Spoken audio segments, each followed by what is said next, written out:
First China, then the US. The German Chancellor visits the two largest global power centers to secure as much as possible for the German economy and Germany's geopolitical standing. China is the key market for Germany. Trade between the two countries amounted to more than 250 billion euros last year. However, Chancellor Merz must campaign for German products. They are selling increasingly poorly there. Afterwards, he travelled to the US, Germany's second largest trading partner, where President Trump's tariffs are undermining the traditional partnership. Trade volume there has shrunk by around 5%. We ask, Germany is at a crossroads. Who is a better partner, the US or China?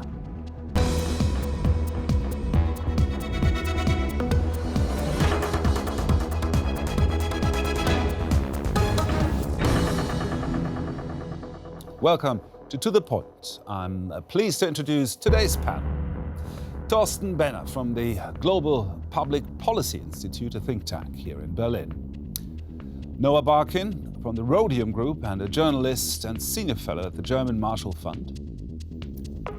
And Meredith Crowley, professor of economics, deputy chair of faculty at Cambridge University in the UK. A warm welcome to all of you.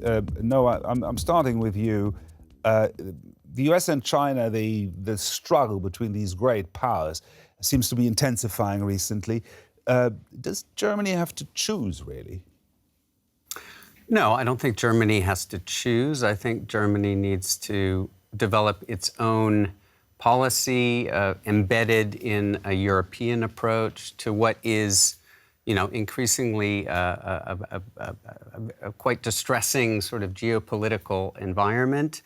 I think relations with China have been under strain for a number of years for various reasons: the economic relationship, China's support for Russia, and China's weaponization of dependencies, critical raw materials, rare earths.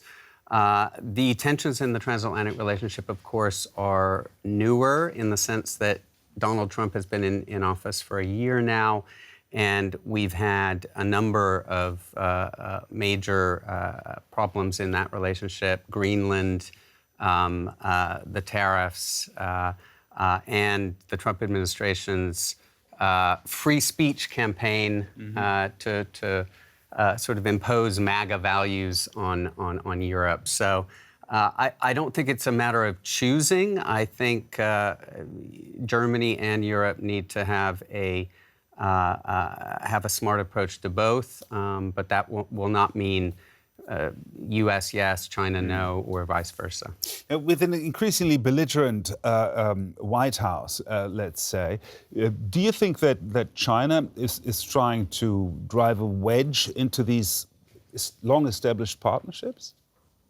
They always try, although I think there's quite a sanguine view in Beijing that Europe and Germany in particular is still more of an appendix of the US, and that the real chance to kind of get them out of this transatlantic alliance are not that great. But that being said, of course, the Chinese leadership tries to sell itself. You saw that Chinese foreign minister at the Munich Security Conference as the responsible superpower that is predictable. But I think that shouldn't detract us from the facts. The mortal threat to the German industrial base is not Donald Trump. Donald Trump wants to reindustrialize. Donald Trump experienced that in the US 15 years ago, what we're experiencing now, a China shock that's gutting our core industries. Trump wants to rebuild America's industries. We need to protect and develop our industries, and the threat is mostly from Chinese competition and not from US competition. And I think it's also important to note that yes, we have a big trading relationship with China, but we export more to the US, more to the Netherlands, to Poland, to Italy, than we export to China. So to just keep things in proportion. Meredith, can Germany, the world's third largest economy, play an independent role economically? So I think So one thing that you've been, talking about is you're focusing very much on Germany's trade relationship and, the relationship it has with both the U.S. and China. Another, important thing, not just for Germany, but also for Europe, is its dependence or independence in terms of digital services that it buys and sells. And the fact that going forward, much of what we purchase in terms of automobiles, et cetera, are going to have embedded service flows, whether this is software to drive our car or these types of things. And right now, all of those industries of high-tech services are concentrated in the United States and in China. And, a point of concern for the European Union is none of these big tech firms are located in the European Union. And so, where there's a role for sort of an independent European policy, one of the big questions is how, in the future, where does Europe want to purchase its digital services from? Because this is going to be a larger and larger share of all consumption everywhere. And do they want to be sourcing it from within Europe, from new tech firms that don't yet exist? Do they want American affiliates of large tech firms locating in Europe? Or do they want to be sourcing this from Chinese firms, which are very large and at some level, on a competitive level with, the American firms? So I think for Germany to think about its own independent economic power, combined with that of Europe, there are a lot of people here that are going to be buying these services. And so the question is, how do you build and structure and regulate the industry that's providing those service flows? Because all of these German cars are going to be using service flows.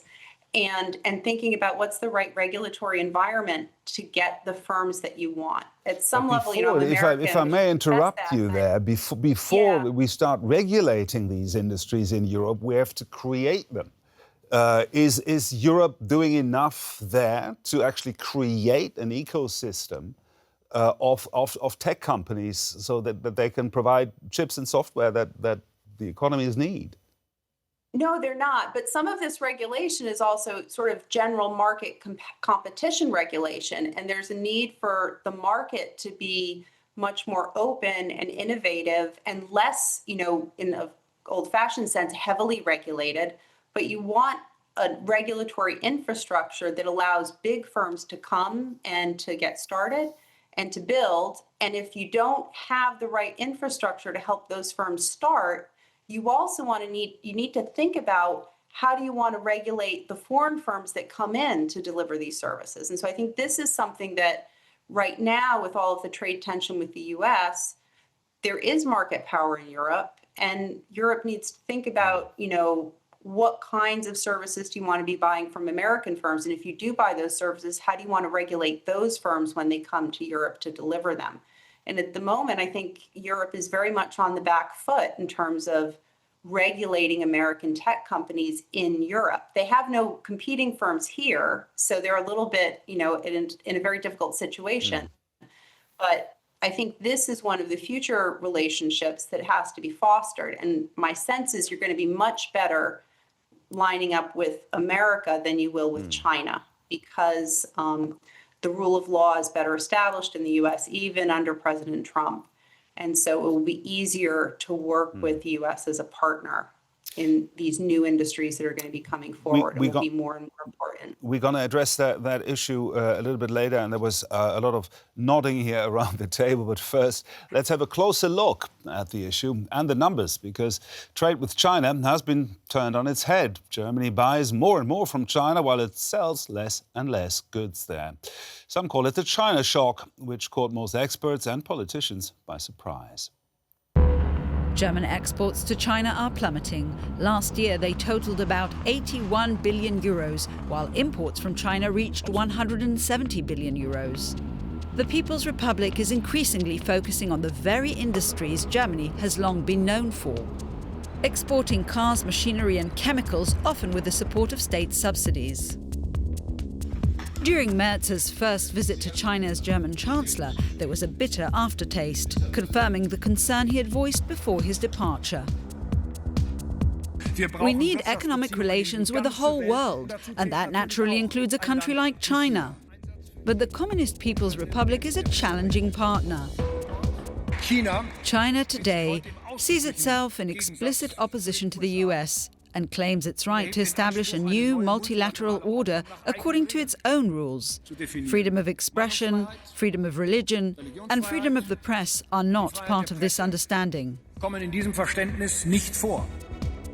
For a long time, the US was Germany's largest trading partner, but transatlantic relations have cooled, both politically and economically.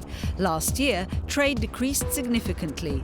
The main reasons for this are the US president's unpredictable customs and foreign policies. As a result, car exports to the US dropped by 40%. German chemical and pharmaceutical products are also experiencing poor sales. To the Point asks, is Germany's export model coming to an end? Yeah, could that be? I mean, Germany has relied on its strong industry and strong exports for decades. Is it coming to an end? Yes. I think at least the way we've known it with China and the US as large markets, that's no longer so easy. In the US, we'll see. There might be a change in government at some point. It might get easier again and more predictable most of all. But with China, the problem is that the Chinese model in a way, in terms of being world export champion, is very much the German model. But China, through the authoritarian state capitalist advantages that they've created, a non-level playing field, a currency that's artificially devalued, subsidies, plus also a very, very good innovation ecosystem they've built, is now a big threat to German traditional industries. That's why I think our answer has to be, first of all, creating more demand within the European Union, more domestic consumption, and deepening the European market, and looking for new partners or deepening partnerships with the likes of India, Latin America. That's a very in order to diversify. That's a very good point. Can partners like India, can they step into the void there? Well, India is part of the solution. I don't think India is going to replace China. It's certainly not going to replace the United States as a market. So the EU needs to diversify, look to Latin America, look to other parts of Asia. I would agree with Torsten that the German export model, as we've known it in recent decades, is coming to an end to a certain extent. German exports to China have fallen by about a quarter in the last 3 years. It's quite dramatic, actually. It's dramatic, and in the car sector, it's something like 2/3 over the past 3 years. So we need to find new partners, new markets. We also need to do a lot of homework within Europe. I think that's probably where the most work needs to be done. Is to, implement some of the steps that former ECB President Mario Draghi has recommended, complete the single market, because, a country like Germany exports much more within Europe than it does to the US or to China. You mentioned Latin America there. Just recently, the Mercosur trade agreement was sort of torpedoed by the European Parliament, if you will. Meredith, do you think that Europe is currently acting in a way economically that it should, if we look, for example, at Mercosur? So there's certainly the incentive, as you find that some markets are not very accessible, to try to look for other markets. So not going forward with a better deal with Mercosur is not great. That said, for all the potential of that deal, the point that it is easier to serve markets that are close to you is important. And so the potential growth there might be somewhat limited. In terms of a global strategy for what are the big issues facing Europe, some of it's not just that you can't sell more cars in China right now because of all of the heavy state subsidies. But those heavy state subsidies in China are now going to mean that you would also be competing for sales in Brazil, because the Chinese have a complete glut of what they've produced. and car prices are, dropping very rapidly. So in some sense, this is very similar to the, concern policymakers have had about other industries like steel. There's been excessive subsidization and state intervention in the market in China in order to push the economy forward to a higher technology level. But the spillover consequences, on the one hand, for consumers, these automobiles are less expensive. Everywhere around the world will have cheaper automobiles. At the same time, though, it means that if your, comparative advantage is in making high-tech, sophisticated autos, you're going to be having a harder and harder time. And one of the challenges in Europe is that there's not this very high level of fiscal capacity to engage in the same level of subsidization that you have in an autocracy. And so, a global solution would be something like, the European Union, Germany come together with US and Japan, and they try to pull China to a table and say, look, your level of subsidization and your global export-led growth model is causing, we want you to develop technologically, but at the same time, these production levels are causing real, disarray in many economies around the world. And so this is a fundamental problem, just as we had in steel, and we need to think about, how can we manage your very high level of subsidization? And Could particularly, Europe do the same? I mean, could Europe sort of threaten more subsidies? Is that money there? Would a more robust approach towards China help? And do you see any of that? We definitely need a more robust approach, but not just with subsidies is not at the center of the approach. The more robust approach, one is we need to decrease our single points of failure in terms of dependencies, because right now China can blackmail us, for example, on critical minerals, right? So we need to go in there. And that actually, funnily enough, requires subsidies, because the only way you get alternative or positive incentives or regulation, because the only way you get an alternative to a supplier that controls more than 90% of the market is if you have a guaranteed supply. Otherwise, it doesn't work in a market economy. But for the rest, we need a whole mix of instruments that means also deepening the market and having reciprocity agreements with, Meredith mentioned that. You have the Chinese market that even without subsidies profits from enormous economies of scale and the innovation ecosystems. And we need to build that Europeans with like-minded countries, eventually, hopefully also with the US being integrated once Trump or a future president comes to his senses and realizes that the US won't reindustrialize and compete with China with a tariff wall, but only by working together with like-minded countries that have the industrial capacity. I mean, Germany and Europe has, for example, artificial intelligence. Everybody says, Meredith mentioned it, is partly dominated by US services firm, but the future is partly in robotics, what you call embodied AI, where Europe has certain advantages without which the US actually cannot compete, compete with China, shipbuilding and so on. So the answer is not just subsidies, it's plus part of the answer, of course, also gutting bureaucracy in Europe that is holding us back. Noah, do you agree?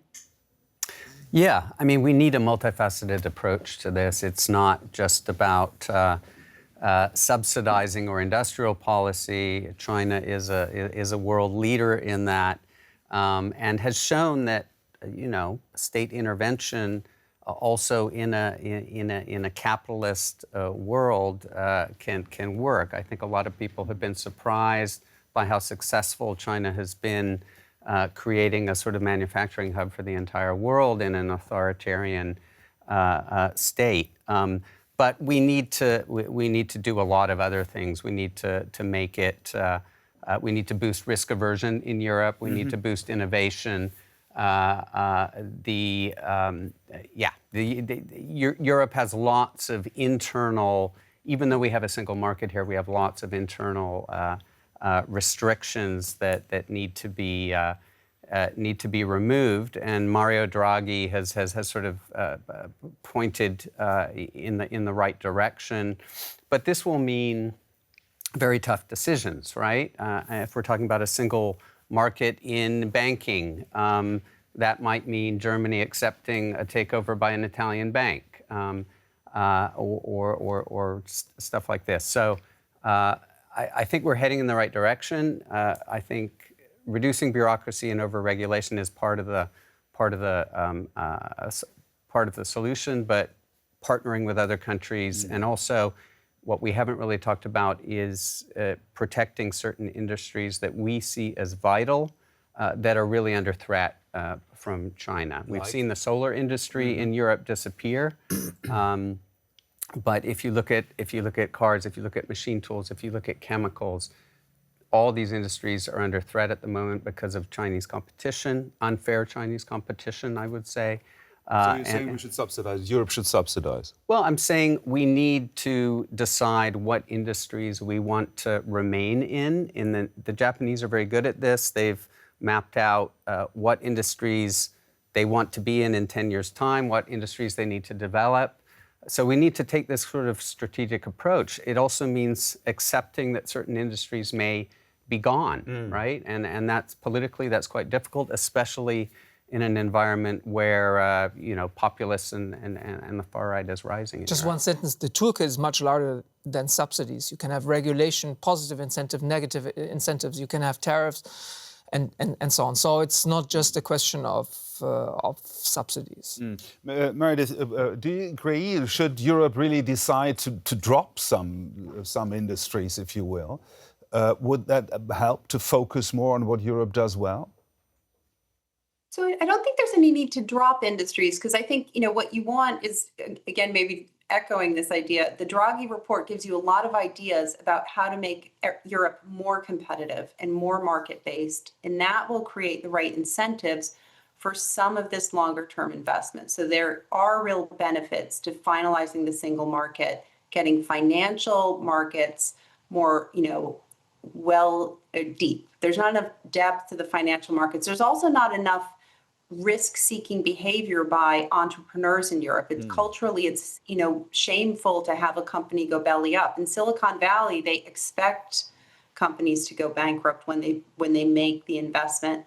So those are some things. But I'd also echo the point that the toolkit is larger, and as much as possible, we know from the Draghi report, Europe is being held back by its own regulations. So we want to come up with as many market-based tools to try to get Europe in a stronger footing. And so just a very simple thing is this idea that we want to reduce some of our reliance in the West on certain Chinese supply lines.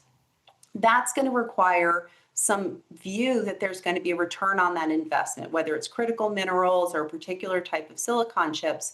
So one possibility, you need to get a consortium of firms together to engage in some sort of partial, at least long-term purchase contracts. Because if I know that the only place Germany is going to buy chips from in 15 years is going to be chips manufactured in Europe, there's a very strong incentive for me to invest in that company and then purchase them in the future. But right now, the short-term incentive for any company that needs chips is to get them from China because they're cheap. And the U.S. government's been... I think we lost the connection there. We're coming to the end of our program, and I would like to return to the question of the beginning, as in how can Germany maneuver between these two big power blocs, China and the US, both politically and economically? Start with investing in our own strengths. Meredith has outlined that what we can do to unleash, and I think we can learn from China. China actually wants to shape the future and has this desire and has a plan for that. I think Europeans need to rediscover that, invest in our strength, and reduce our single points of failure on dependencies. We talked about the ones from China. I think we do need to talk about the ones from the US. That means strengthening our ability to defend ourselves in Europe, because that's what blackmails, what's the source of blackmail on the part of Trump. So the recipe in theory is simple. How to get a political majority for that is a different story. What do you think? Well, I think if we're focusing first on Europe, I think the EU has been a wonderful peacetime project We're now in a world where big powers, the US and China, are adopting a more aggressive strategy. Might makes right. And so Europe needs to adapt, right? Whether it's coalitions of the willing pressing ahead, whether it's giving certain powers to the European Union that have been in member states until now. We need to think out of the box on that. I'm afraid we're running out of time. I don't know whether we still have a connection with Meredith. We have, but we're running out of time. I'm afraid. I'm sorry, Meredith. That's it for today. I hope you enjoyed our discussion. Do leave us a comment down here if you're watching us on YouTube. Until next week, the To The Point team says thanks for watching and goodbye.